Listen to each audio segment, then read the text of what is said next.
Appendix 2. When did the West fall away from Holy Orthodoxy?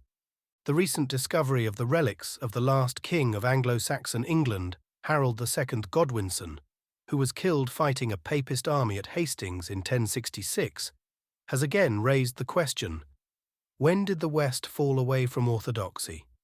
And consequently, which of the kings and bishops of the West can be considered orthodox? This is an important question, not only for Orthodox Christians of Western origin, but also for the Orthodox Church as a whole. The Orthodox Church is now again, as it was in the first millennium, a church of both East and West, so it is necessary for her to claim her inheritance in both East and West, to show that the saints of the West were and are precisely her saints, having the same faith as the saints of the East. But this can be done in a theologically well-founded manner, only if it is clearly shown when and where the West fell away from orthodoxy. Otherwise, the double danger exists either of embracing pseudo-saints who were in fact heretics, or of rejecting some true saints and intercessors out of a zeal which is not according to knowledge. In the first case, we find the madman, Francis of Assisi, the description belongs to Bishop Ignatius Brianchaninov, placed on the same level as a genuine saint such as Seraphim of Sarov, and in the second case, whole centuries of Orthodox history and sanctity are slandered, which cannot but anger God, who is jealous of the honor of those who honor him, and who intervened to stop St. Cyril of Alexandria from dishonoring the memory of St. John Chrysostom. There may seem to be a simple solution to this problem. Those Western saints who died before the anathematization of the Roman papacy in 1054 are to be reintegrated into the Orthodox calendar, while all those saints who died after that date are to be counted as heretics. However, the matter is not as simple as it appears. On the one hand, the argument is often heard that the West had in fact fallen into heresy well before 1054, through acceptance of the Filioque heresy, which was anathematized in 880, so that only those pre-1054 saints who clearly rejected the Filioque should be accepted in the Monology. On the other hand, there is the argument that communion between parts of the West and the Orthodox East continued until well after 1054, and that the West cannot be considered to have lost grace completely until the Fourth Crusade of 1204. Thus we arrive at very different dates for the fall of the West, depending on which of two major criteria of orthodoxy we consider more fundamental: freedom from heresy or communion with the true Church. The truth is, of course, that both criteria are fundamental, for communion with the true Church is determined precisely on the basis of freedom from heresy. The apparent conflict between these two criteria arises from the fact that the seeds of a heresy may be present in the Church for a long time before it is formally condemned and the heretics are expelled from the Church. And even after the heretics have been expelled, there may be some who remain in communion with them out of ignorance. Conversely, there have been many occasions when it is the confessors of the truth who have been expelled from the main Church body. Thus, the question must not be approached in a formalistic manner, but only by calling on the Holy Spirit to reveal by other means, for example by direct revelation, as in the case of St. John Chrysostom, or through miracles or the incorruption of relics, who his chosen ones are. Let us consider some specific examples from the history of the English Church. 1. St. Edward the Martyr. Some years ago, the question arose whether the martyred King Edward of England, whose relics had been returned to the Russian Orthodox Church abroad, should be recognized as a saint of the Universal Church. One hierarch queried the decision to recognize him in view of the fact, as he claimed, that the heresy of the Filioque was entrenched in England at the time. However, a synodical decision declared in favor of St. Edward, and the doubting hierarch agreed with the former decision after having been acquainted with the historical information compiled by His Grace, Bishop Gregory, who cited a list of names of Western saints of the same period, who have long been included in our list of saints, among whom are Saint Ludmilla, St. Wenceslaus of Czechia, and others. The present writer has argued that it is far from clear whether the filioque was in general use in England at the time of St. Edward, late 10th century, and that in any case no less rigorous a theologian than St. Maximus the Confessor had declared, when the Roman Church first adopted the filioque, that she did not in fact understood in a heretical sense at that time. Thus, the possibility exists of a heresy being accepted at an early stage out of ignorance, while those who hold it remain orthodox. Again, the very saint most closely associated with the condemnation of the filioque, Photius the Great, wrote with regard to certain fathers, such as St. Augustine, who were suspected of being tainted in this respect. If these fathers had spoken in opposition when the debated question was brought before them, and fought it contentiously, and had maintained their opinion, and had persevered in this false teaching, and when convicted of it had held to their doctrine until death, then they would necessarily be rejected together with the error of their mind. But if they spoke badly, or for some reason not known to us, deviated from the right path, but no question was put to them, nor did anyone challenge them to learn the truth, we admit them to the list of fathers, as if they had not said it, because of their righteousness of life and distinguished virtue and faith, faultless in other respects. We do not, however, follow their teaching in which they stray from the path of truth. We, though, who know that some of our holy fathers and teachers strayed from the faith of true dogmas, do not take as doctrine those areas in which they strayed, but we embrace the men. So also, in the case of any who are charged with teaching that the Spirit proceeds from the Son, we do not admit what is opposed to the word of the Lord, but we do not cast them from the rank of the fathers. The Roman Patriarchate in the early Middle Ages encompassed a very large area in which communications were very slow and difficult, and where the general level of education was low. This must be taken into account when considering whether an outlying province, such as England, was in heresy or not. The filioque did not become an issue in England until the time of Anselm of Canterbury in about 1100. The only Englishman who even discussed the matter before that date, to the present writer's knowledge, was the famous Alcuin of York, who lived in France in about 800 and expressed himself strongly against the heresy in a letter to the Brothers of Lyons. Do not try to insert novelties in the symbol of the Catholic faith, and in the church services do not decide to become fond of traditions unknown in ancient times. 2. King Edward the Confessor. Thus, the Russian Church abroad has decided in favour of the sanctity of King Edward the Martyr, who died in 979 at a time when the filioque may or may not have been in common use in England. In this case, apart from the miracles and incorrupt relics of the martyred king, the witnesses in favour of his sanctity include a. His freedom from heresy in the sense of open defence of it against orthodox opposition. See St. Photius' words quoted above. And b. His full communion with the Orthodox Church in the East. But what are we to think of his nephew, also called King Edward, and also renowned for miracles and incorruption, but called the Confessor, to distinguish him from his martyred uncle of the same name? Two facts make it more difficult to accept Edward the Confessor as a saint of the universal Church.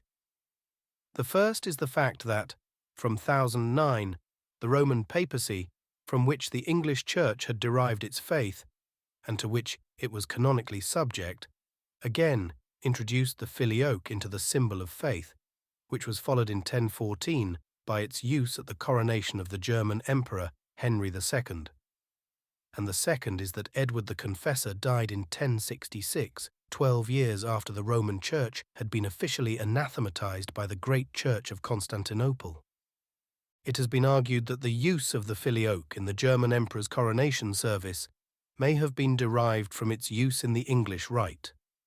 However, this is highly unlikely. Although Germany had been largely converted to the faith by English missionaries in the 8th century, it was never canonically subject to the English Church. Even her apostle, the Englishman Saint Boniface, carried out his missionary work as a representative of the Roman papacy, not of the English Church. Moreover, it is almost inconceivable that the Holy Roman Emperor, as the German emperor called himself, should have derived his symbol of faith and the rite of his coronation from anywhere else but Rome. The English coronation service, on the other hand, was worked out independently of Rome and on a Byzantine model by St. Dunstan, Archbishop of Canterbury, who was St. Edward the Martyr's spiritual father, and who crowned both him, his father Edgar, and his half-brother Ethelred, Edward the Confessor's father. It is, of course, possible that the filioque was introduced from the continent into the English coronation service after 1014. It must be remembered, however, that at least one son of the English Church from the period after 1014 was recognized as a saint in both East and West very shortly after his death. We are referring here to martyr King Olaf of Norway, who was martyred in 1030, who was glorified after an official investigation of his incorrupt relics by the English Bishop Grimkel of Nidaros, Trondheim, and to whom churches were dedicated in many other places, including Novgorod. Moreover, it was in connection with a miracle attributed to Saint Olaf in about the reign of Alexis Comnenus, or a little earlier, that a chapel was dedicated to him in Constantinople, and he was included among the saints of the imperial city. If Olaf is accepted as a saint of the universal church, then it is difficult to see how at least the possibility of sanctification can be denied to the other members of the English Church, at any rate until 1054. In 1054, however, the final and complete break between Rome and Constantinople took place and was sealed by a fearful anathema on the part of Patriarch Michael and his synod. By the 14th century, the Greeks were acknowledging that the schism had taken place from the time of Patriarch Michael. They came to believe that he responded correctly to the papal attack by excommunicating the Pope and telling the Eastern patriarchs to recognize him in future as senior patriarch. From that moment, therefore, it became imperative for all members of the Roman Patriarchate to separate from their cursed head on earth if they were to remain members of the body of Christ whose blessed head was in heaven. One is therefore struck to learn, and the believer in divine providence can hardly consider it a coincidence, that from 1052, 2 years before the anathema, until the completion of the Norman conquest of England in 1070, the English Church was in fact not in communion with Rome, and was only reintegrated after the most bloody genocide of the English people. The reason for the break in communion, it must be admitted, was not the filioque or any other dogmatic question. The last Archbishop of Canterbury before the schism had fled from England after the failure of a political cause which he had supported, and had dropped his omophorion, the symbol of his archiepiscopal rank, in his haste to escape.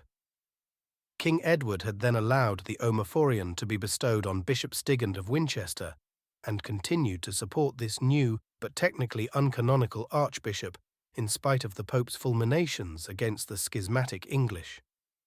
In fact, it was the papacy which fell into schism and under anathema only 2 years later, and the English who escaped anathema, temporarily at any rate, by their non-communion with Rome. From this time, however, the popes attempted to undermine support for the English king and archbishop. This they failed to do in King Edward's lifetime because of his popularity among the people and manifest gifts of healing and prophecy. It is also asserted that he remained a virgin to the end of his life. Among other things, he prophesied that the 7 sleepers of Ephesus had changed over from sleeping on their right sides to sleeping on their left, a sign of disaster to come, which was verified by a commission sent by the Byzantine emperor. Still more important was the revelation he received on his deathbed from 2 holy monks. Since, they said, those who have climbed to the highest offices in the kingdom of England, the earls, bishops, and abbots, and all those in holy orders, are not what they seem to be, but on the contrary, are servants of the devil. On a year and 1 day after the day of your death, God has delivered all this kingdom, cursed by him, into the hands of the enemy, and devils shall come through all this land with fire and sword and the havoc of war.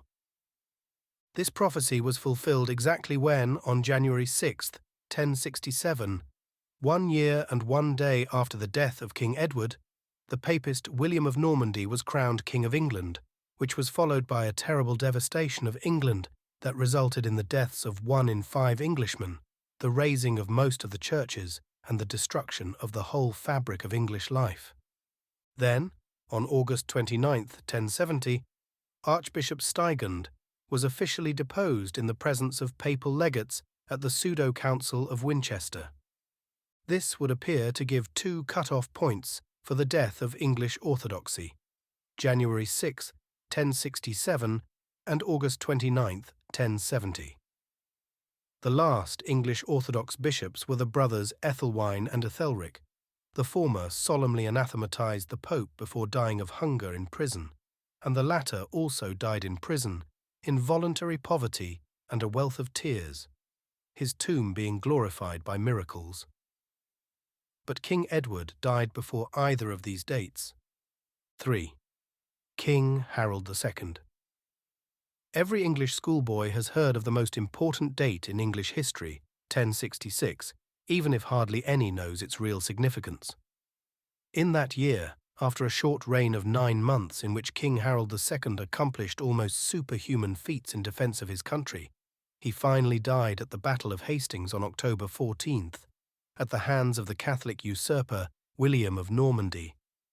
His terribly mutilated body was then buried secretly in his family church at Bosham until its discovery on the Feast of the Annunciation, 1954. However, it was recognized to be his only last year. Was King Harold Orthodox?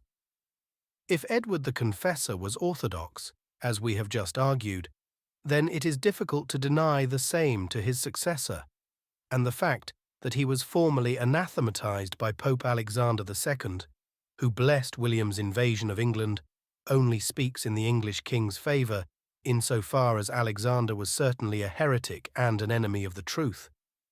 Also in his favour, although only indirectly, is the fact that his daughter Githa fled, not to Rome, but to Orthodox Kiev, where in about 1070 she married the right-believing great Prince Vladimir Monomach, thereby uniting the blood of the Orthodox autocrats of England and Russia. Nor did most of his followers who refused to accept the new political and ecclesiastical order in England flee to any Western country, but to Constantinople, where they entered the bodyguard of the emperor and were allowed to erect their own English Orthodox basilica. Was King Harold a saint? This is much harder to establish since he was glorified neither in the East nor in the West. However, if it can be established that he died as a martyr in defense of orthodoxy, further proof of sanctity is not needed, according to the tradition of the Orthodox Church. This question cannot be discussed further here. In any case, only a synod of bishops can decide such controversial cases. Nevertheless, it is worth pointing out that in the opinion of many historians, the transformation of English life that took place as a result of the Battle of Hastings in 1066 was so great as to constitute an ecclesiastical as well as a political and national revolution, in which case King Harold II can truly be considered to have been he that restrained. The Catholicization of England, just as his descendant, Tsar Nicholas II, was he that restrained the Bolshevization of Russia. Finally, the parallel between England in 1066 and Russia in 1917 reminds us that official glorification of saints usually follows, rather than precedes, the unofficial veneration by the believing people. Just as the believing people of the West in the first generation after the schism instinctively knew who the real heroes of the faith and nation had been and venerated them, even when their new masters forbade it, in the same way the believing people of Russia venerated the new martyrs, even while their new political and ecclesiastical leaders called them political criminals.